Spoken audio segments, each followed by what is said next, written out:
I am for the child who's had 7 addresses in a single year because she's in foster care, because her father abused her.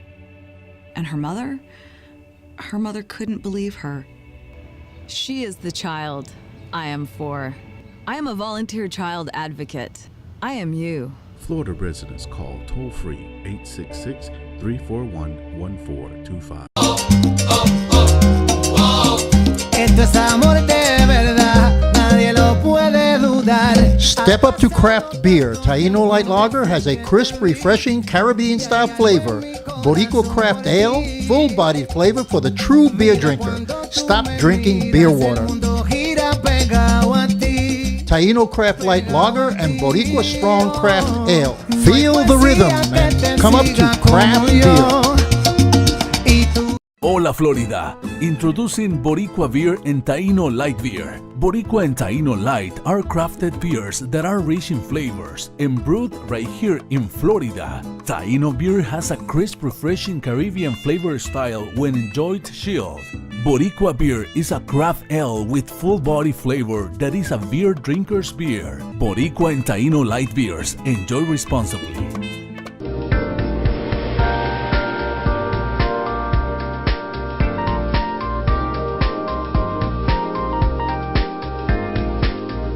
Good evening. Welcome to another edition of EDuTV. I am your host, Greg Perkins. Been away for the summer, we're trying to get back into the swing of things. And so today's guest we have with us Miss Daniela Rodriguez. Miss Daniela Rodriguez is the Mission Ambassador Coordinator for the Paving the Way Foundation. And this is really a very serious topic that we're going to talk about today, human trafficking. And I know a lot of people don't understand it. I don't understand it as well. So I'm glad that Ms. Rodriguez is here with us today. Welcome. Thank you so much, Greg. Okay. And thank you for the opportunity to have me here share a little bit about this terrific crime. Okay. Yeah. So Paving the Way Foundation, who founded the organization? Why did they find it? And what is its mission? Okay, so Paving the Way Foundation is founded by Jan Edwards. She does a trip to Ethiopia, and there is when she really got to see what slavery, the modern slavery was, and how children are being trafficked. Wow. So she came into the United States with a mission because it was not okay for her that children were exploited. And so she wrote, co-directed and produced a movie, winning award short film called Trapped in the Trade. Trapped in the Trade? Okay. Yes. Is it a documentary? It's not a documentary, it is a movie based on facts. Okay. Things that are happening nowadays in our schools and in our communities.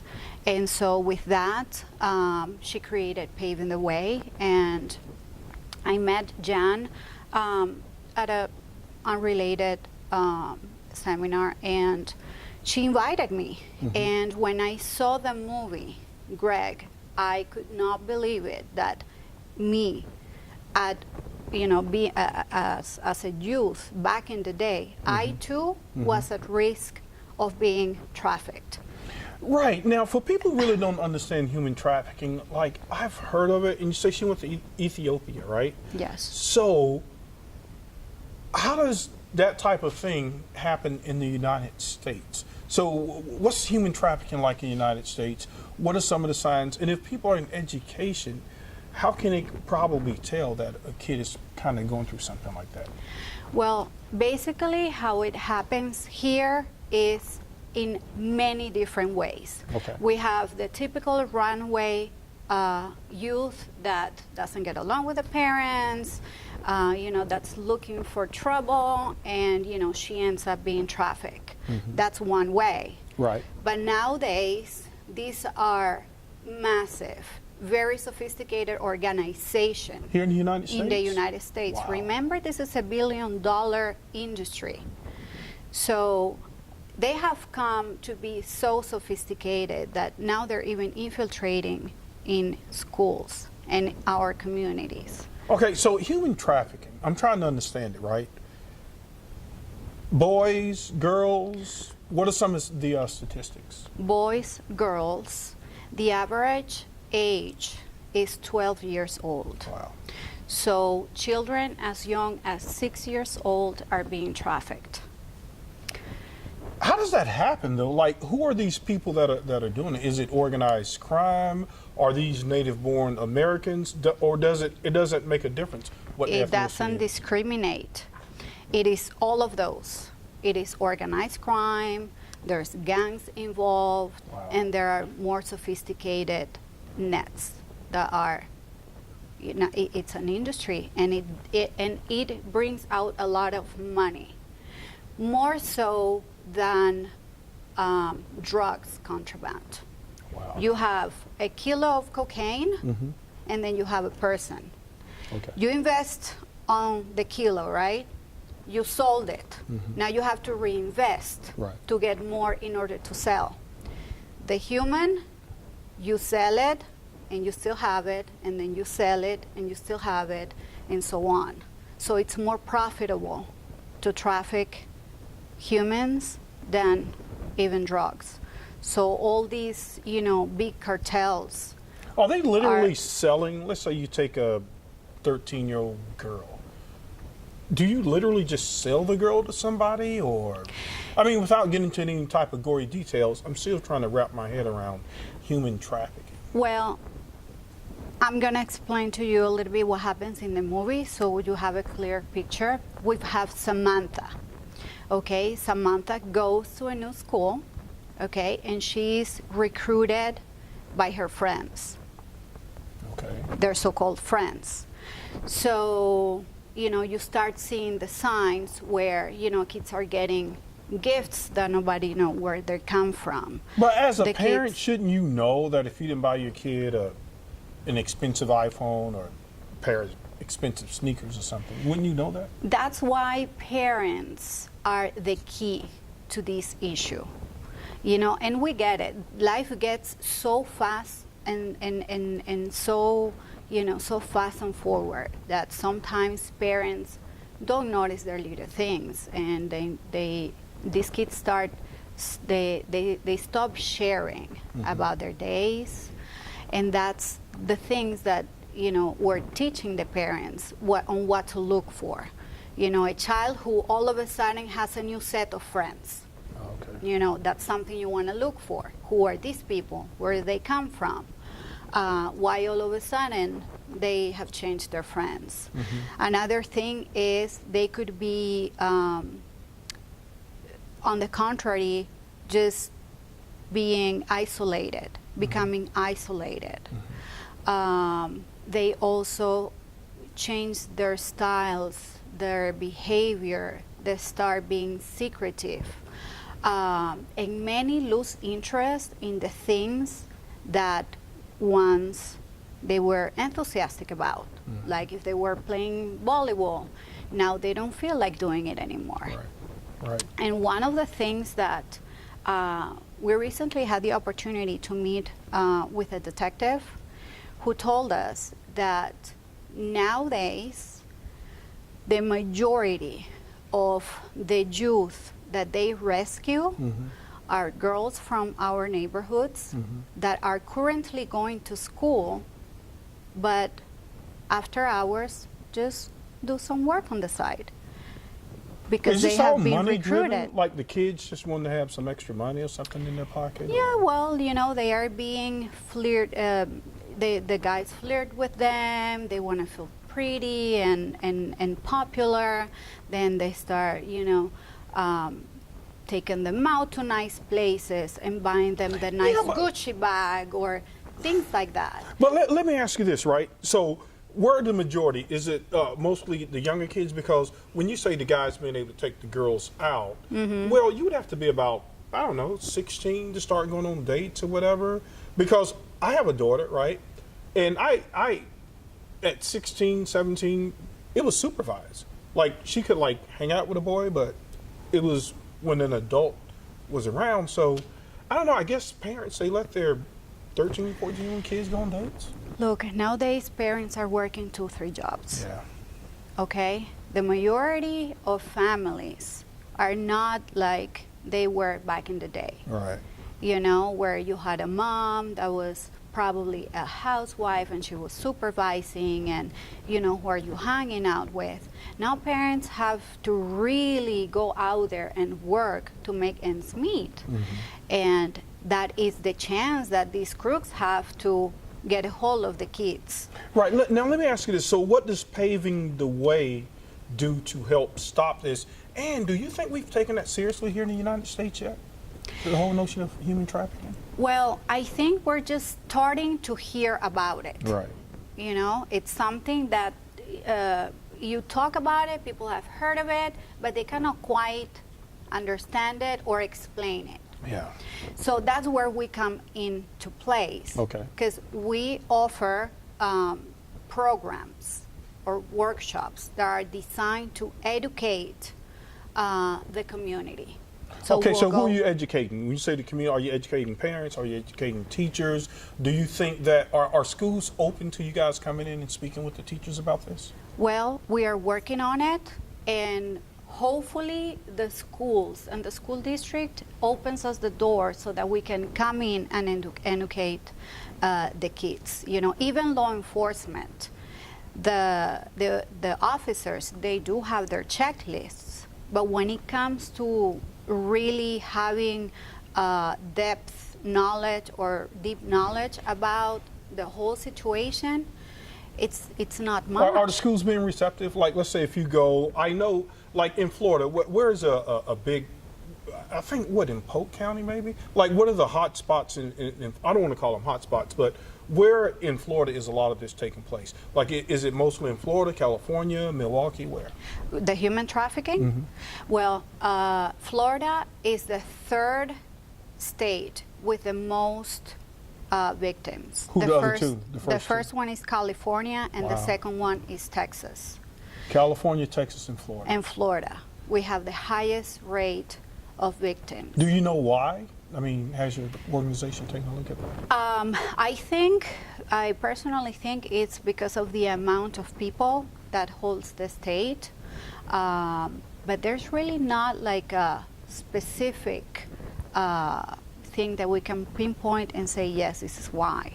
Okay, but you guys are trying to understand it a little bit better so you can explain. Yes. Okay. Yes. So, well, what I'd like to be able to do, I mean, this is EDU2, this is a platform, right? So we're going to go ahead and wrap up. I want you to come back, though, but I'd like to be able to help you to get into the schools if you feel that, I guess, some of the school districts aren't being receptive, because I guess it's a pretty controversial topic.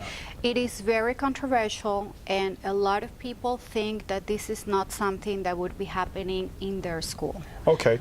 Daniela, we're going to have to end it there, but I want to have you back. Folks, again, this is Daniela Rodriguez, Paving the Way Foundation, and we were talking about human trafficking, and we talked about some things. So if your kids are exhibiting some of those signs, please do not just think, don't blow it off. Talk to your kids, okay? So stay tuned for our next segment. We'll be talking with some kids who come to America from Puerto Rico, and they'll be telling us about their experiences. Stay tuned for the next on the other side. We'll see you on the other side. I am for the child who's had 7 addresses in a single year because she's in foster care, because her father abused her, and her mother couldn't believe her. She is the child I am for. I am a volunteer child advocate. I am you. Florida residents call toll-free 866-341-1425. Esto es amor de verdad, nadie lo puede dudar. Step up to craft beer. Taino Light Lager has a crisp, refreshing Caribbean-style flavor. Boricua Craft Ale, full-bodied flavor for the true beer drinker. Stop drinking beer water. Taino Craft Light Lager and Boricua Strong Craft Ale. Feel the rhythm and come up to craft beer. Hola Florida! Introducing Boricua Beer and Taino Light Beer. Boricua and Taino Light are crafted beers that are rich in flavors and brewed right here in Florida. Taino beer has a crisp, refreshing Caribbean flavor style when enjoyed chilled. Boricua beer is a craft ale with full body flavor that is a beer drinker's beer. Boricua and Taino light beers. Enjoy responsibly. I am for the child who's had 7 addresses in a single year because she's in foster care, because her father abused her, and her mother couldn't believe her. She is the child I am for. I am a volunteer child advocate. I am you. Florida residents call toll-free 866-341-1425. Welcome back. And before we had talked about human trafficking, and now I am talking with Mrs. Denise Lamas. She's the executive director for the Hispanic Family Council. Did I get that right? Yes, So that's I did correct. pretty good. Yeah. All right. So tell me about the council. What does it do? What's your primary focus? We started 5 years ago because it was a huge need for the Hispanic community, and we focus on suicide prevention and also on acculturation for families who are coming from different countries and then get here and they do not know the language, have no resources, and I'm kind of like getting used to the new system. Okay, now when you say Hispanic, right? Because I know for a long time there's been a lot of Mexican Americans here, but Puerto Rico, right? There's been a big influx. Puerto Rico is part of the United States, but I would imagine there's still a lot of cultural differences when those Definitely. kids are coming from the island to this big, massive Yes. homeland. And personally, when I first came here, usually on my country we don't stop at the red light after midnight, just for safety reasons. And you're from? Puerto Rico. Oh, you guys have to stop the red We light? don't. In Puerto Rico? What? We don't after midnight. All right. So when I came here, I received my first ticket on the mail, and that was a cultural shock for me Wow. because Yeah. you know it's something that you don't expect, that you think that you're doing right, but it's learning the new culture, and that's just one simple example. But knowing the language it's challenging. And I'm from Puerto Rico. My husband is from Venezuela. Oh, So wow. the immigration system and the immigration culture is a different. In what way, completely- though? In what way? You know, they try to do the things the right way, but it's Oh, like okay. very costly to Yeah. to find a lawyer, to do the papers, Yeah. etc. So it's very challenging to move from another country and try to do the things right, and then even going to immigration to do something right when we got married. He was sick to his stomach because it was challenging for him. Yeah, I've United States. It's a very well organized, highly structured company, and most of that stuff normally leads back to money because we're a capitalistic society. So you like even getting the license to get married, right? Yeah. Like, why does a person need a license to get married? But you do, right? So now coming from, I was talking with some teachers, and there's a big influx of kids coming from Puerto Rico. Even the educational standards here are different, right? So tell me about that, because what it does, it ties into what you guys do with suicide prevention, because if you're coming from one culture and then you come to this fast-paced culture, that can make you want to pull your hair out. Yeah, especially with the language and the language barriers, and trying to, you know, to get good in the school Right. and to do what is right in the school. So we do mental health, behavioral health, and emotional health for the Hispanic community. But how would they find out about you? You know what I mean? I mean, how would they know about you? I know you guys try to do outreach, but We have a memorandum of understanding with the Mexican consulate. That's Okay. one thing that we have. We have a memorandum of understanding now with the Osceola County Public Schools. and what is that exactly? We go to the schools to provide services Okay. to the students who are in need of services for mental health, behavioral health. And the insurance company usually refers a lot of clients too. Yeah, but how do you work with the kids? Because if you say I'm having a mental health workshop, right, there's still a stigma on mental health. It is, Right. it is, and we do different things about it. We actually do a training on mental health first aid. We do working with Hispanics. We do different several trainings to decrease the stigma, because we want to decrease the taboo and the stigma that is associated with the mental health. But we educate the parents and we educate the educators, and you know, we work together to help those who are in need. And it's a lot of people who are depressed or who are anxious or who are suffering from a mental illness, and that they're afraid to verbalize that they're suffering from mental illness due to the stigma. So that's when we try to come in to help them out. Let me ask you this, right?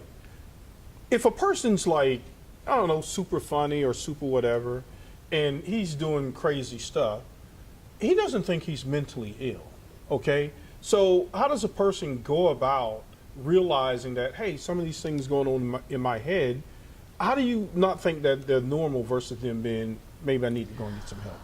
And I think that a lot of us have, you know, we all get sad and we all get, you know, those moments. But it's a difference when it's a mental illness because like you are incapable of doing the daily basic stuff, go to work or go to school or do your job. So for that, you have to go to a licensed clinicians to diagnose you with a mental diagnosis of mental illness. What are some of the signs though? Like if you sleep a lot or if you're doing a bunch of drugs or something? What are some of the signs? Depends on what is the diagnosis, because anxiety is going to be different from bipolar or from schizophrenia or from things like that. Wow. But and it's a book like this big to diagnose. But you know, if you notice that you are changing your mood, that you have mood swings, that you are sleeping a lot, that you're eating a lot, or that you're not sleeping, either a change in patterns, eating too much or not eating at all. So risky behavior, as you said, like going crazy, promiscuous, doing things that are not normal or not on your range as you used to do. Yeah, but isn't some of that stuff perpetuated in the media to kind of make it seem like it's okay? Because if you turn on the TV, right, you see people doing all of the things that you just mentioned. In some cases, these people are making a lot of money doing it. So how do you find that balance? But and also in a lot of cases, these people are faking, too, like some of the reality shows. So, but if you're mentally ill and you see that, and these people think they're normal, wouldn't you just see that as normal behavior? If you're concerned, then go and get an evaluation and get evaluated. If you're concerned about yourself or about a loved one. But yeah, TV shows are not reality. They're not even social media, Facebook or things like that. What you see usually is not the real thing. Right. Do you think like the social media and some of the new stuff, I know it's not responsible for a person's behavior, but do you think that kind of plays a role into some of the mental illness that's going on, making people think that, it's easy to make $1 million a year and I need to have the $3,000 shoes and all that stuff, right? So do you think those things kind of play a role into feeding some of these bad habits that people may develop? Personally, I do. I do, because then your standard is going to be based on somebody else and the TV or the media, social media, and it's not real. Right. So I personally think so. Right. Now, acculturation. So tell me some of the things you do for acculturation. Like, you gave me the example of the red light, but what are some other examples of culture shock people may experience when they get here? In our countries, we embrace the abrazo. Like, we hug a lot and we touch each other a lot, and that's very normal. And here, that's not okay. Yeah, United States, you better not touch anybody. Yeah. So that's a cultural shock for us. The language is a cultural shock for us. Drinking a cup of coffee, you do a home visit, and that's very important for us as Hispanic to drink that cup of coffee. And then as a counselor, then you're not supposed to have coffee on your clients. So, that's where it plays a role. Wow. Also, in our countries, we know everybody in the neighborhood. Here, you are lucky if you know the next door neighbor. So it's a lot of things into it. Yeah, and I think even within the United States, because I grew up in a very small town, and when I got to, larger cities, I'm like, man, people are very rude, they're very nasty, they're very mean in some cases, and I wasn't accustomed to that. Like, I grew up, like, even though my family didn't have a lot of money, we always had a lot of love, and always had a lot of food, right? So, but if you grow up that way and other people don't, then you can end up getting hurt that way. Yeah. And so you guys help to walk kids through the. Who do you mainly work with? What age groups? Elementary, middle school, high school? All of them, and elderly as well. We really? accept most insurance company, including Medicaid and Medicare, because a lot of elderly comes here with their sons or daughters, and then they lose their friends and they lose, their ability to be independent, their language, their neighborhood, what they knew, they're accustomed of. So it's a challenge for them. So we work with them as well. Yeah, because I heard one of the things they said that, like, when a lot of the people come from Puerto Rico, even though people say, oh, this is the land and you can make it, you can. But one thing people don't realize in the United States, man, you got to work really hard. Oh yeah, you do. You do. When I first came here, I had like 3 jobs and I was going to school, and I barely sleep, and you know, that's, you have to start whatever just to a to make lot it of through. people, like I have a nephew, he works for a pharmaceutical company. They're based in Europe, right? I think after 2 or 3 years of work, in a certain number of years, they make them take 6 weeks off. So his company, because they're European based, they embrace you just kind of enjoying life. But in the United States, and that can drive you crazy because you're trying to get this, you're trying to get that. You see a lot of the kids going through that when they come here, trying to keep up with some of the other kids with all this other stuff, the peer pressure. They do, and that's important too. Most of our therapists are bilingual because the kids don't speak Spanish, the parents don't speak English, so you need that bilingual therapist to work with both of them. A lot of them are trying to fit in the new school with the new peers, and then their parents are very conservative, very different culture. So it's a challenge for them. So well, thank you so much, Denise. I've learned a lot. And folks, thank you again for joining us for EDuTV. And we're going to say good night.